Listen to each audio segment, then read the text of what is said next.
تمہارا دین کے اندر کردار کیا ہے، تمہاری فضیلت کیا ہے، حقوق کیا ہیں، تمہیں کتنا نوازا گیا ہے، اور تمہارا کردار بڑا شاندار رہا، عورتوں کا بڑا تابناک اور خوبصورت کردار رہا ہے دین کے لیے ہمیشہ۔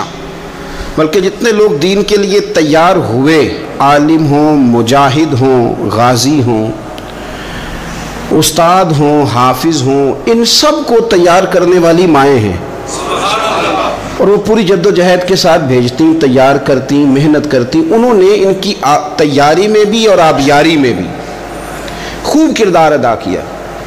اب یہ کہ مزید آنے والی نسل میں جو ہماری بیٹیاں ہیں، ان کو ہماری جو اسلاف میں خواتین گزری ہیں، ایک تو ان کے کردار سے ہمیں آگاہ کرانا چاہیے، تاکہ بچیاں بجائے آج کی کسی جدید عورت سے جڑنے کی بجائے وہ سیدہ عائشہ صدیقہ سے جڑیں، وہ سیدہ پاک سیدہ فاطمہ الزہرا سے جڑیں، وہ جو کنیزیں ہیں حضور صلی اللہ علیہ وسلم کے دین کی، حضرت ام سلیم کے ساتھ جڑیں، حضرت ام شریک کے ساتھ جڑیں، حضرت ام عمارہ کے ساتھ جڑیں، انہوں نے جڑنا ہو تو حضرت ام سلمہ کے ساتھ جڑیں، وہ ان سب خواتین کے ساتھ ان کا تعلق مضبوط ہو۔ اور دوسرا یہ بھی ایک بات یاد رکھیں کہ 40 50 60 عورتیں کسی جگہ نکل کے کوئی دھما چوکڑی کرتی ہیں تو وہ 22 کروڑ کے ملک میں رہنے والی ہماری پاک ماؤں کی نمائندہ کبھی بھی نہیں ہو سکتے۔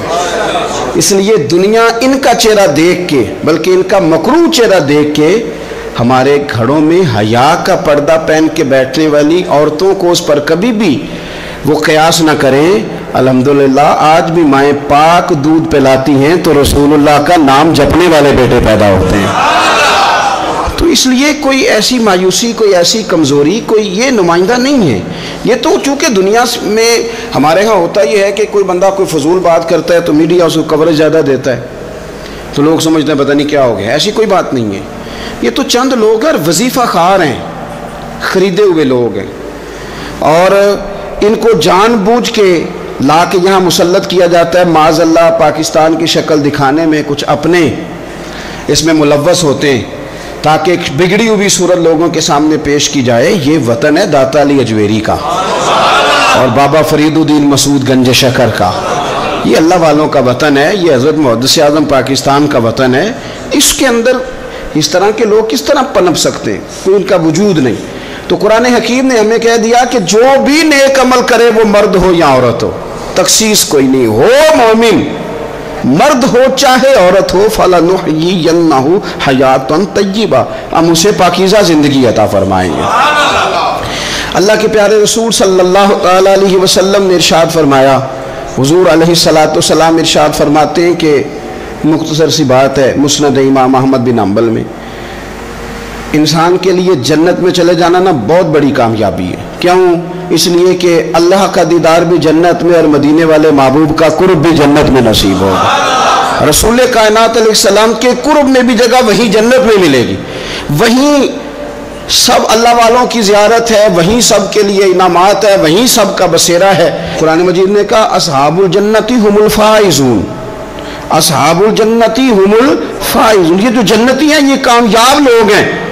تو نبی پاک صلی اللہ علیہ وسلم نے مختصر بات ارشاد فرمائی مسند امام احمد بن حنبل میں، حضور فرمانے لگے عورت 5 نمازیں پڑھے، اپنے روزوں کی حفاظت کرے، یعنی رمضان کے روزے رکھے، فرمایا اپنے خامند کی اطاعت کرے، نماز روزے کی پابندی کرے، خامند کی اطاعت کرے اور اپنی شرمگاہ کی حفاظت کرے، تو حضور فرماتے ہیں پھر قیامت والے دن نہ اس کے لیے جنت کھول دی جائے گی، وہ جس دروازے سے چاہے جنت میں داخل ہو جائے۔ پھر کھول دیا اللہ تعالیٰ نے اس کے لیے۔ 2 ہی باتیں، ایک یہ کہ نماز روزے کا خیال کرے، خامد کی اطاعت کرے، شرمگاہ کی حفاظت کرے، تو جنت کے جس دروازے سے وہ چاہے گی نا اس کو داخلہ دے دیا جائے گا۔ تو عورتوں نے بڑے مضبوط ایمان کا مظاہرہ کیا ہے، مضبوط ایمان کا۔ پہلی مثال دیتا ہوں جناب ہاجرہ کی۔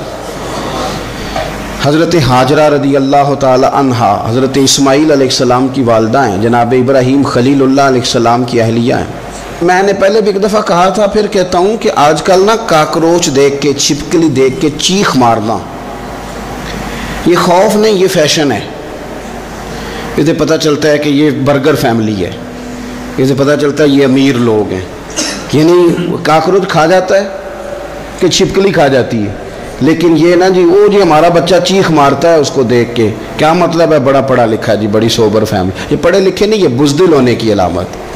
کمزور پڑنا، ڈرنا، خوف کھانا، اللہ تبارک و تعالیٰ پر ایمان رکھتے ہوئے توکل میں کمزوری کرنا، معاذ اللہ. مسلمان کا تو یہ نظریہ نہیں نا ہوتا. اور مسلمان عورتوں کا ہر وقت رونا کہ نصیب پتہ نہیں کیسے ہوں گے، پتہ نہیں کیا بنے گا، میرا تو کچھ بان ہی نہیں رہا. جب بات کرنا رو کے کرنا، جب سنانا دکھ ہی سنانا. یہی حال ماں کا ہے، یہی بہن کا ہے، یہی بیٹی کا ہے، الا ماشاءاللہ کچھ اچھی بھی ہیں. تو اس قدر زیادہ کمزور نظریات مسلمان عورتوں کے نہیں ہوتے. اور پھر ساری زندگی اگر یاد کرنا ہے تو دکھ یاد کرنا ہے، سکھ نہیں یاد کرنا. زندگی کے اندر جہاں کسی جگہ آزمائش آئی اس کا ذکر روز کرنا ہے، اور جو آسانی آئی ان کو بھول جانا ہے. حضرت ہاجرہ کو جناب ابراہیم خلیل اللہ علیہ السلام چھوٹا سا بیٹا دے کے وادی غیر ذی زرعین میں چھوڑ آئے. اتنی سی کھجوریں، ایک مشکیزہ پانی کا. اس خاتون کو وہاں کھڑا کیا، دور دور تک آبادی کوئی نہیں، جنگل کا سما ہے، پرندے تک آ کے نہیں چہکتے، کوئی چیز نہیں دنیا کی. لیکن ایمان اس کو کہتے ہیں، طاقت اس کو کہتے ہیں. کلمہ پڑھنے کے بعد کھڑا رہنا اور اپنے توکل کو مضبوط رکھنا اس کو کہتے ہیں. حضرت ابراہیم واپس لوٹ رہے تھے تو جناب ہاجرہ نے ایک سوال پوچھا، بس ایک. جناب ہاجرہ عرض کرتی ہیں اللہ کے خلیل، یہ اپنی مرضی سے چھوڑ کے جا رہے ہو کہ رب کا حکم ہے؟ میرے مالک کی میرے بارے میں یہی فیصلہ ہے، یہی رضا ہے، یا آپ اپنی مرضی سے چھوڑ کے جا رہے؟ تو جناب خلیل علیہ السلام فرمانے لگے ہاجرہ نہیں، یہ رب کا فیصلہ ہے، یہ اللہ کی رضا ہے. تو آپ کو بخاری میں یہ لفظ ملیں گے. جناب ہاجرہ کہنے لگی پھر آپ فکر نہ کریں، اگر رب کا یہ حکم ہے تو پھر میرا رب ہمیں کبھی بھی ضائع نہیں کرے گا. یہ مضبوطی ایمان کی، یہ مضبوطی، رب پھر ہمیں کبھی ضائع. او میرے ملت کی بیٹیوں اور بہنوں، ساری امیدیں خامن سے کیوں لگاتی ہو؟ ساری امیدیں بیٹے اور بھائی سے کیوں لگاتی ہو؟ ساری امیدیں دنیا سے کیوں لگاتی ہو؟ اس طرح کرو، اپنی ساری امیدیں اپنے رب کے ساتھ وابستہ کرو. رب کی رضا پہ، رب کے فیصلوں پہ راضی رہنا سیکھو. اگر تم یہاں ٹھہر گئی نا تو تمہارے پھر آنسو بہیں گے ضرور پر اللہ کی بارگاہ میں، پھر تمہاری دعائیں کے لیے ہاتھ اٹھیں گے ضرور پر اس کا کرم طلب کریں، پھر کمزور باتیں نہیں کرو گے.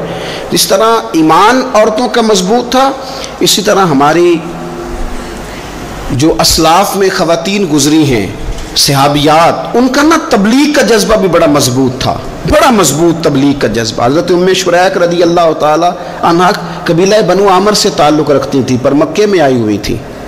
گھر گھر جا کے رسول اللہ کا دین بتاتی. ان دنوں میں نہیں جن دنوں میں پھول پھینکے جاتے ہیں تبلیغ کرنے والوں پر، جن دنوں میں نعرے لگتے ہیں ان دنوں میں نہیں، ان دنوں میں جب چھپ چھپ کے لوگ دین کی بات کرتے تھے. حضرت زید بن ارقم رضی اللہ تعالیٰ عنہ کے گھر میں لوگ بیٹھ کے دین سیکھتے تھے. یہ خاتون، مجھے آج کہہ لینے دیں یار، مجھے کہہ لینے دیں. ووٹوں کی ضرورت ہو تو عورتیں گھر گھر چلی جاتی ہیں، ایک سیٹ کی ضرورت ہو تو بیویوں کو گھر گھر بھیج لیا جاتا ہے. یہ دیکھو، یہ ایمان ہے رسول اللہ صلی اللہ علیہ وسلم پر صحابیات کا. یہ کمال ہے کہ گھر گھر وہ بھی گئی ہیں، پر ووٹ کے لیے نہیں، رسول اللہ کے دین کے لیے، رسول اللہ کے دین کے لیے. گھر گھر حضرت ام شریک جاتی، جا کے نا، اور وہ طریقہ تھا نا، عورتوں کو قائل کرتی. بڑے کٹھن حالات تھے اسلام پر، اعلانیہ کوئی بات نہیں کر سکتا تھا. حضرت ام شریک کہتی ہیں میں عورتوں کو بلاتی، کہتی میری بات سنو. جب وہ قریب آتی تو میں نے نبی پاک کا دین بتاتی، سائیڈ پہ کر کے کونے میں نہ تھوڑا تھوڑا، او یار آپ ذرا اس کا لطف تو لیں، اس کا ذائقہ تو دیکھیں. حضرت ام شریک کہتی ہے میں گھر گھر جاتی بتاتی. تو کافروں کو پتہ چل گیا کہ یہ تبلیغ کرتی ہے. انہوں نے مجھے بلایا، کہنے لگے تیرے برادری اور قبیلے کا مسئلہ نہ ہوتا تو ہم تجھے قتل کر دیتے، اب ہم تجھے واپس بھیجتے ہیں. چند مردوں کو میرے ساتھ کیا، مجھے گھوڑے اور اونٹ کی ننگی پشت پر باندھ لیا. ننگی پشت پر لمبا سفر کرنا مشکل ہوتا ہے، پسینہ آئے، بڑی تکلیف ہوتی ہے گھوڑے پر بیٹھ. اب وہ کوئی کجاوا نہیں، کوئی چیز نہیں، اسی طرح باندھ کے لے گئے. اور فرماتی ہیں کہ 3 دن اور 3 راتوں کا وہ سفر تھا. رستے میں وہ خود چھاؤں میں بیٹھتے اور مجھے باندھ کے دھوپ میں ڈال دیتے. 3 دن میں نے زمین پر چلنے والی کسی چیز کی آواز نہیں سنی، لیکن وہ جب جب نبی پاک کے دین کی بات پوچھتے تو میرا کلیجہ خوشی کے ساتھ ٹھنڈا ہو جاتا. آنکھیں کھل جاتی اور میں کہتی کیا بات ہے میرے نبی پاک کے دین کی. اس کیفیت میں بھی وہ تبلیغ کی لذت اپنی جگہ موجود. حضرت ام شریک رضی اللہ تعالیٰ عنہ فرماتی ہے ایک جگہ انہوں نے مجھے لٹا دیا باندھ کر, پیاس بڑی شدید تھی, پانی پینے کو دیتے نہیں تھے, روٹی کھانے کو. یہ ایک عورت کی بات کر رہا ہوں, یہ خاتون کی بات کر رہا ہوں. آج کل تو ہمارے بچے شام کو سالن ٹھیک نہ پکا ہو تو موبائل توڑ دیتے ہیں. یہ قوم نہیں میدانوں میں جا سکتی, جہاد نہیں کر سکتی. خاتون کہتی ہے کہ شدید پیاس تھی اور مجھے باندھ کے لٹایا ہوا تھا. مجھے جب تکلیف بڑھ گئی تو اچانک میں نے دیکھا پانی کا ایک ڈول برآمد ہوا ہے. میں نے اس سے تھوڑا سا پی لیا, پر طلب ابھی باقی تھی. وہ پھر آ گیا برتن, میں نے پھر پیا. طلب ابھی باقی تھی, پھر برتن آ گیا. امام ابو نعیم نے اس کو لکھا ہے حلیۃ الاولیاء میں, فرماتے ہیں تیسری دفعہ وہ پھر بھرا ہوا ڈول پورے کا پورا آ گیا. اب میں نے پیا بھی, اپنے کپڑوں پہ بھی چھڑکا. جب وہ سارے بیدار ہوئے تو مجھے آگے کہنے لگے کہ تو نے ہمارا پانی استعمال کیا ہے. فرماتی ہے پھر انہوں نے اپنے برتن دیکھے, مشکیزیں دیکھے تو بھرے ہوئے تھے. میرے قریب آ کے کہنے لگے یہ پانی کہاں سے آیا؟ تو میں نے کہا تم ابھی میرا عقیدہ نہیں سمجھے, یہ میرے رب نے مجھے دیا ہے, میرے رب نے مجھے دیا. فرماتی ہے مجھے باندھ کے لے جا رہے تھے, پر جب میری بات سنی نا تو بول کے کہنے لگے ہمیں سمجھ آ گئی ہے تیرا دین ہمارے دین سے بہتر ہے, تیرا عقیدہ ہمارے عقیدے سے بہتر ہے. اور ایک روایت میں یوں بھی ہے کہ وہ باندھ کے لے جا رہے تھے, پر یہ کمال دیکھا تو کلمہ پڑھ کے مدینے والے کے غلام بن گئے. صحابیات نے نا بڑا جم کے دین کا کام کیا. عقیدہ, پھر تبلیغ, پھر میدان جہاد. عورتیں جہاد میں جایا کرتی تھیں, وہ زخمیوں کو پانی پلاتی تھیں, مرہم پٹی کرتی تھیں. پہلے اپنے جسم کے ساتھ بڑی بڑی پٹیاں لپیٹ کے لے جاتی, جہاں کسی زخمی کو ضرورت ہوتی وہ پٹیاں کرتی, اور اعصابی طور پر مضبوط رہ کے. میدان کے اندر جہاد وہ بندہ کرتا ہے جو یقین کامل کی دولت جسے نصیب ہو, جسے پتہ ہو کہ یہ میں مروں گا تو میرا مرنا رائے گا نہیں, اللہ مجھے شہادت کا درجہ عطا فرمائے گا. لیکن اگر یہیں سے بندہ اپنے آپ کو مطمئن نہ کر سکے تو میدان میں جائے گا.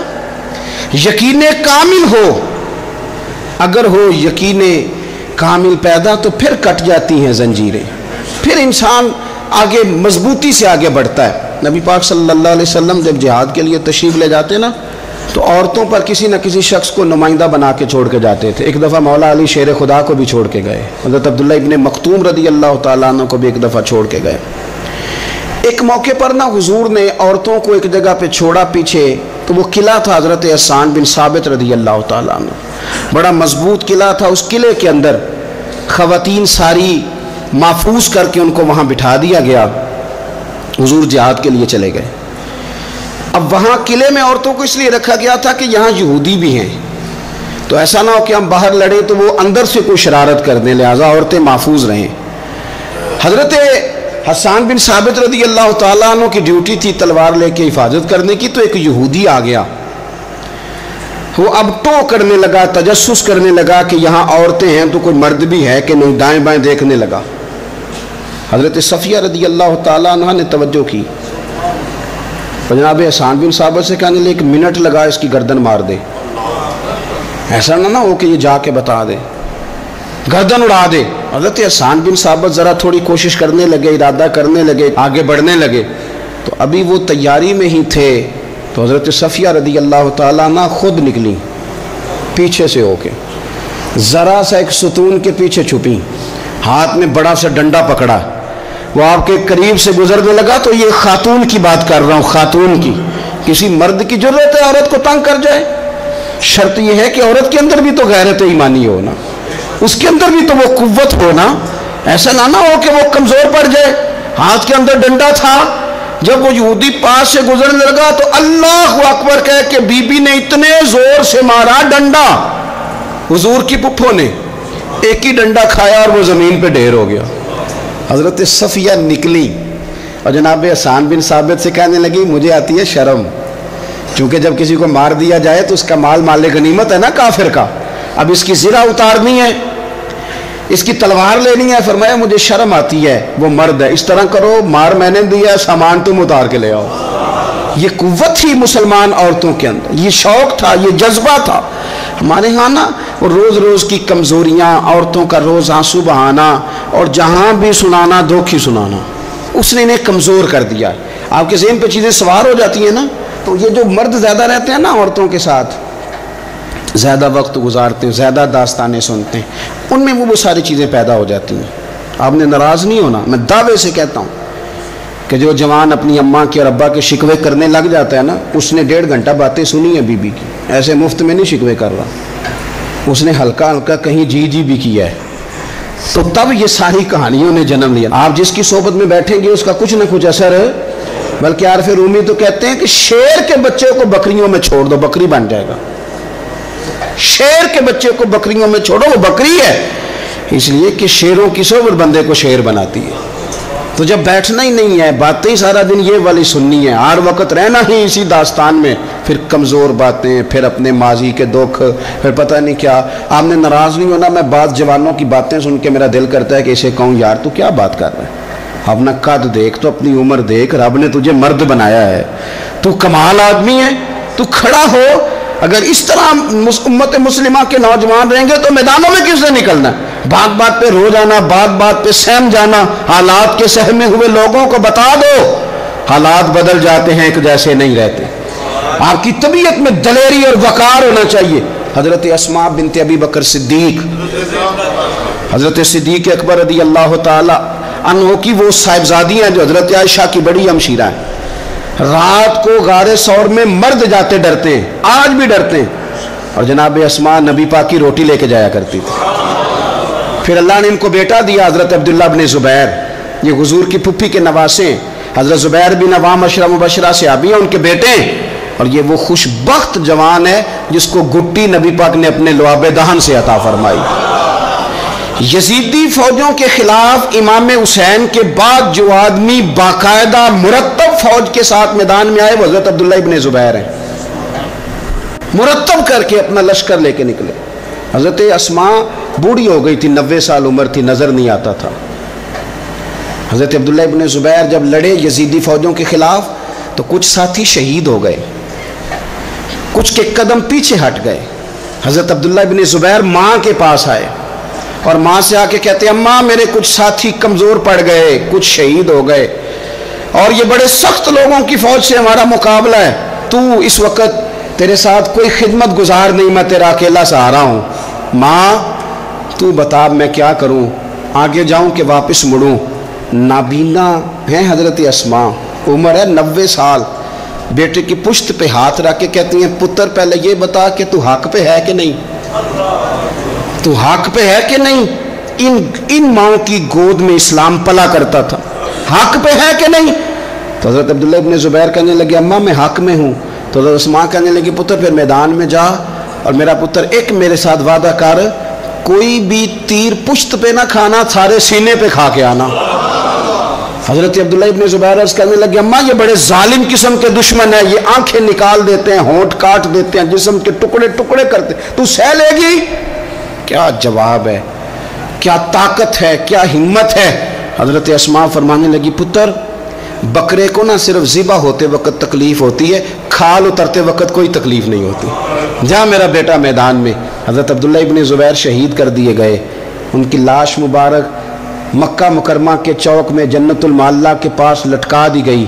حجاج بن یوسف نے حضرت اسماء کو بلایا اور بلا کے کہنے لگا تجھے پتہ ہے تیرا بیٹا لٹکا ہوا ہے؟ فرمانے لگی ہاں مجھے پتہ ہے, یہ بچپن سے ہی شاہ سوار ہے, یہ گھوڑوں پہ رہنا ہی پسند کرتا تھا. اور پھر کیا جملہ کہا. حجاج کے لوگ کہتے ہیں یہ فوجوں میں اور تلواروں کی جھنکار میں کبھی نہیں کانپا تھا, پر حضرت اسماء جو نابینا ہیں ان کے جملوں نے نرزہ طاری کر دیا.